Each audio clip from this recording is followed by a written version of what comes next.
Last year, Sydney Sears was fighting for her life. She was born with a rare congenital heart defect. At 1.5 years old, Sydney was in lung failure, advanced heart failure, and put into a coma for 2 months, waiting for a heart transplant to survive. This is Sydney's story. We found out that there was something wrong with Sydney's heart at the 18-week ultrasound. My doctor called me the morning after the ultrasound and told us that he could only see 3 chambers of the heart and not 4.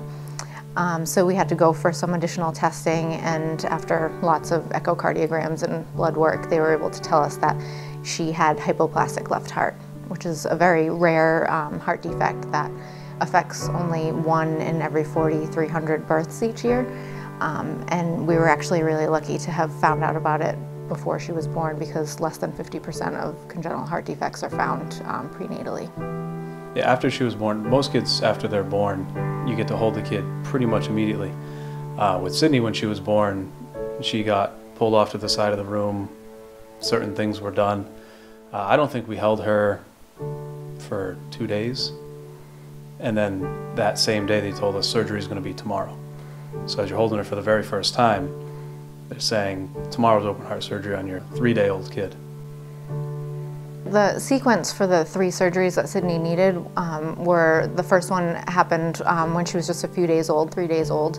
And the second one, they waited until she was 6 months old. And she had to have some cardiac catheterizations in between. And the third surgery was supposed to occur at 3 years old, but unfortunately she went into heart failure before she could have that surgery.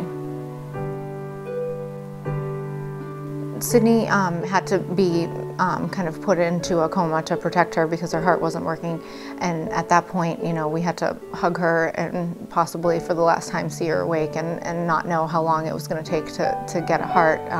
They told us that it could be 3 to 6 months on average. Some people wait years. So we just had to pray and hope that it would come sooner than later and she would get it in time. We were in shock when we found out. They had kind of warned us that it might be a middle of the night phone call, but it was 8 o'clock in the morning when the doctors came by and told us that they had found what they thought was the perfect heart, and I just instantly, you know, started crying and was just so overjoyed that our prayers had been answered.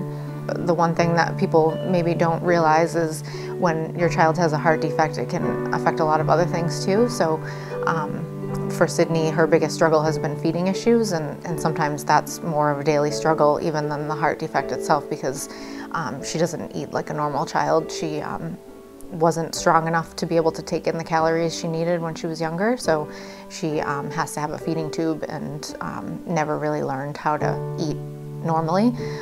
So that's something that she has to be taught now, just like you would teach her to read or write or anything like that.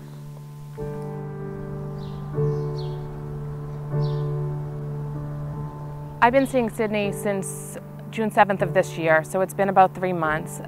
Sydney first came in, she would be very cautious. She would cover her face. She wasn't sure if she was going to let me in her mouth. As she started progressing and letting me in her mouth, we were able to see great progress with Sydney. She'll open her mouth for a spoon now, and she's eaten up to 2 tablespoons of puree in our sessions and up to a half a cracker. Eating is a learned experience. If you don't have the oral experiences as an infant and a toddler to be able to move your tongue and use your lips and trigger a swallow, there's a lot of complicating factors with eating and swallowing. Because of medical reasons, Sydney's open heart surgeries, her heart transplant, she was not able to have these oral experiences. And when she did, when she put things in her mouth, she would gag and throw up. And this happened numerous times a day. As a result, Sydney learned very quickly that if I put something in my mouth, it's bad. It's a very negative experience. So we need to now teach her how to maneuver food and deal with food in her mouth. It's not something that's just going to occur naturally anymore. On Thursday in our therapy session, Sydney was eating her cracker, and I looked at her and I said, "Sydney, who's eating a cracker?" She looked right at me and with the biggest smile and said, "Me!" And she was so proud of herself.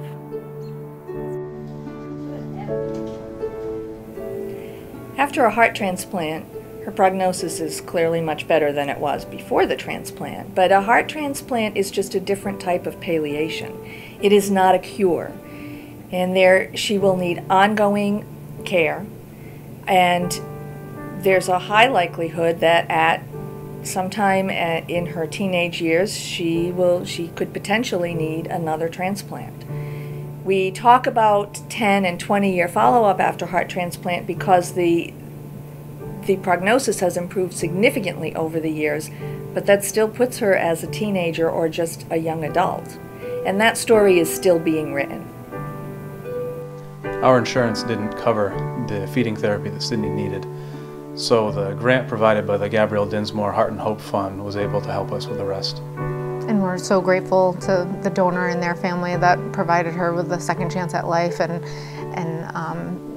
organizations like the Gabrielle Dinsmore Heart and Hope Fund that have helped with all the other issues that Sydney's experienced because of her heart defect. And I think her future is really bright, and we know it won't be without struggle at times, but it just gives us so much hope to have her doing so well and walking and eating and just being a normal 2.5-year-old